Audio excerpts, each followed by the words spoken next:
Viewer, the victory of Donald Trump isn't just an American message. It isn't just a message in the West. It's a message for self-described Democrats, liberals, and progressives around the world, and including very much here in India. A class of people who've spent the last decade painting their political opponents unrelentingly as fascists or Nazis, hoping that this projection of people like Trump as dictatorial overlords will be enough to sway a huge and complex multi-tiered election. And I will explain this to you. Lesson number 1, get out of your echo chambers. This is addressed to the liberal ecosystems of which Kamala Harris is a part. Get out of your echo chambers. You cannot build a campaign that obsesses with calling your rivals biased while refusing to look at your own and fix your own contradictions. The scale of Kamala Harris's defeat proves that her high-profile campaign was so convinced that voters would buy the Trump is bad narrative that they entirely failed to look within. A good campaign would have done both. Voters are not stupid, proven once again. Lesson number 2 for the liberal ecosystem. Don't be blinded by the lights and celebrity power. If celebrity endorsements in the United States were a compelling factor, Kamala Harris would have destroyed Donald Trump. She had a chorus line of America's biggest stars across media rooting for her to their hundreds of millions of followers. The verdict of voters has a resounding reply to this ludicrous American dependence on celebrity and star power. Lesson number 3, fear peddling. Fear peddling about your opponents only goes so far. Attempting too hard to scare the electorate about your rivals is an exercise in diminishing returns. Liberal ecosystems, including Kamala's, overwhelmingly poured money into media campaigns attempting to scare Americans about what life would look like under another Trump presidency, whereas he merely asked, has your life changed in the last 4 years, echoing what Ronald Reagan had once famously said. The verdict this time suggests that the electorate has not only rejected Kamala's projection of fear-mongering, but done so with utter contempt. Just look at the numbers. Lesson number 4, do not underestimate the power of sympathy. Liberals scoffed at Trump when he narrowly dodged a bullet to his head a few months ago. The Kamala campaign, unsure initially of how to react, first said the right things, but then ended up dipping its feet in a campaign of ridicule of Trump's campaign. Sympathy has to be handled with great care. It has the potential to exponentially change the game and push into the background more troubling aspects of Donald Trump's track record and character, which is what happened.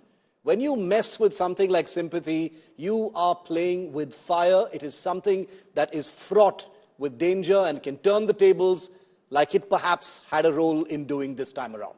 Lesson number 5, messaging and emotional appeal can outweigh policy specifics.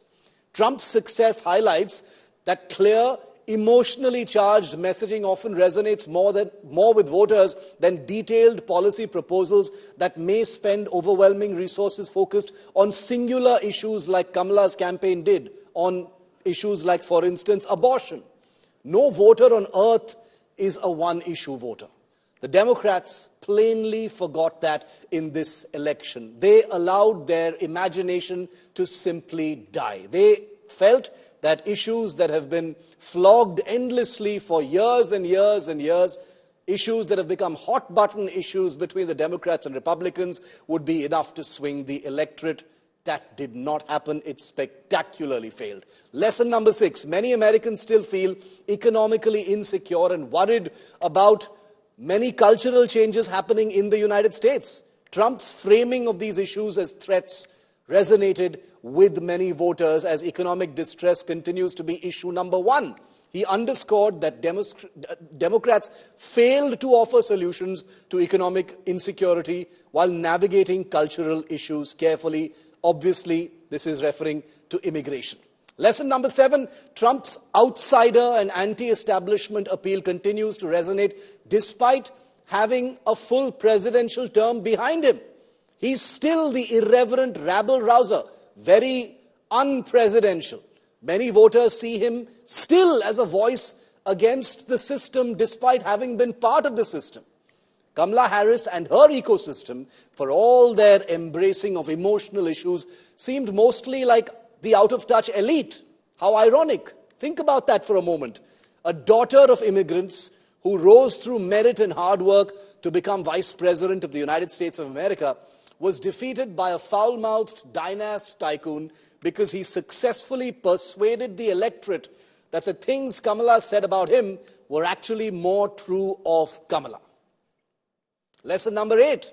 The Kamala campaign was so obsessed with visible traction and analytics and social media that it almost completely forgot to offer a coherent economic vision to a country that's very much in employment distress.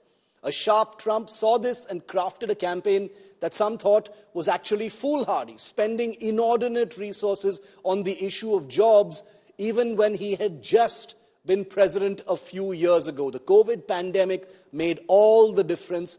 It's about the economy, finally. And finally, lesson number 9. Trump successfully tapped into voters' fears and frustrations on issues like immigration, crime, and national identity. These are bread and butter issues for Donald Trump. Democrats will perhaps need to find compelling ways to address these issues without alienating their base or ceding ground on progressive values. 9 lessons that resonate and radiate out from Florida, from Washington, D.C., from all of those swing states, not just to voters and ecosystems within the United States, but left liberal ecosystems all across the world, and I most definitely include the one here in India. Do not underestimate your rivals, do not make assumptions, and most definitely don't take your voter for granted.